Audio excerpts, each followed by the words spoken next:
অবডক ভিত্তিক air cargo সেবা চালু না থাকায় ঢাকা বিমানবন্দরে ব্যাহত হচ্ছে আমদানি রপ্তানি কার্যক্রম। এতে অতিরিক্ত সময় ও খরচ দুটোই বহন করতে বাধ্য হচ্ছেন উদ্যোক্তারা। এমএস আরিফিনের রিপোর্ট।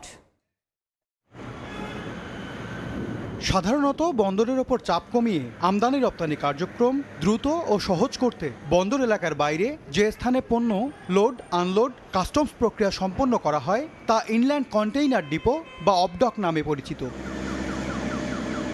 চট্টগ্রাম সমুদ্র বন্দরে এই সুবিধা থাকলেও নেই ঢাকা বিমানবন্দরে। হযরত শাহজালাল আন্তর্জাতিক বিমানবন্দরের কার্গো ভিলেজ অগ্নিকাণ্ডের পর এই ব্যবস্থা চালুর দাবি উঠেছে ব্যবসায়ী মহলে। কারণ আকাশপথে ঢাকায় আমদানি করা পণ্য সংশ্লিষ্টরা দ্রুত সরবরাহের উদ্যোগ নিলেও 2 মাসেও স্বাভাবিক হয়নি কার্যক্রম। রাস্তার ভিতরে যে পণ্যগুলো ফালানো হচ্ছে, কার মাল কে নিচ্ছে? বিমান অফিসাররা ফ্লাইট করতে অনেক সময় নিচ্ছে। বাংলাদেশের যে এয়ারপোর্ট কার্গো ফ্যাসিলিটি সেটি এমনিতেই অপ্রতুল। গেল 23 ডিসেম্বর প্রধান উপদেষ্টার কার্যালয়ে চিঠিও দিয়েছে বিজিএমইএ।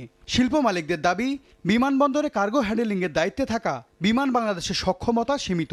এছাড়া প্রতিযোগী দেশগুলোর তুলনায় ঢাকা বিমানবন্দরে পণ্য পরিবহনে খরচও বেশি। এখন আসতে ধরেন 20টা, যখন এটা 40টা হয়ে যাবে তখন প্রতিযোগিতা চলে আসবে, কে কত বেশি সার্ভিস চার্জ কমাইয়ে নিবে। একটু কেয়ারফুল হতে হবে, এগুলা অন দ্য ওয়ে যেন এগুলা চুরি না হয়, কারণ এগুলো তো কন্টেইনারে আসবে না।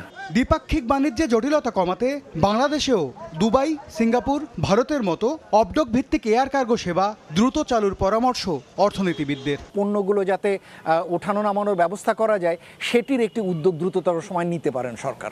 এনবিআর এর তথ্য 2024-25 অর্থ বছরে $6,500 কোটি পণ্য আমদানি করেছে বাংলাদেশ। এমএস আরিফিন, সময় সংবাদ, ঢাকা।